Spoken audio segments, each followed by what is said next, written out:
It's hard not to describe the Toyota Mirai as a seminal car in the history of motoring, because it's the world's first mass-produced hydrogen fuel cell vehicle. That's a big deal, even if the tech itself isn't especially new. Toyota has been playing around with it for quite some years now.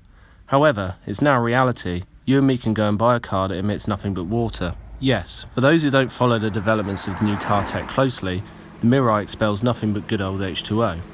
So how does it work? In as simple a way as possible, oxygen enters the Mirai's air vents and feeds into a fuel stack. Hydrogen is stored in high-pressure tanks and is sent into this stack. The oxygen and hydrogen then react chemically to generate power in the form of electricity. It produces 152 bhp of said power to turn the wheels via a motor, much like in an electric car. And there's a battery in place to aid acceleration, which is charged by deceleration. The only waste product at the end of that is water.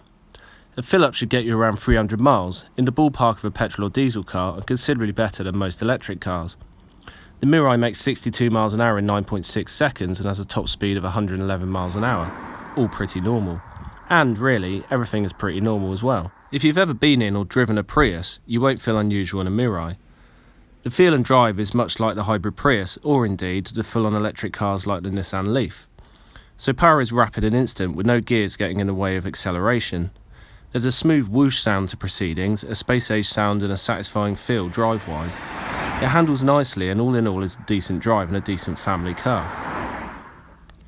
The cabin is very cool, fitting that space-age idea of what this car is all about, bright and clean. It's a reflection of the technology in that sense, and there's plenty of space in the front and the back, as well as a big boot. Otherwise, there's plenty of the usual gear, a rear view camera, parking sensors, climate control, heated seats, a good JBL sound system, sat-nav and so on. It just leaves two problems at the moment. While the Mirai may well be the world's first mass-produced hydrogen car, good luck finding somewhere to fill it up. The infrastructure simply isn't there yet. Secondly, the cost right now is £66,000, or £61,000 with the government's 5k discount. That means you'd have to do many miles each year to make it worth buying over a petrol, diesel or even electric car, if you're looking purely from a financial perspective. But the Mirai is no less of a marvel for that.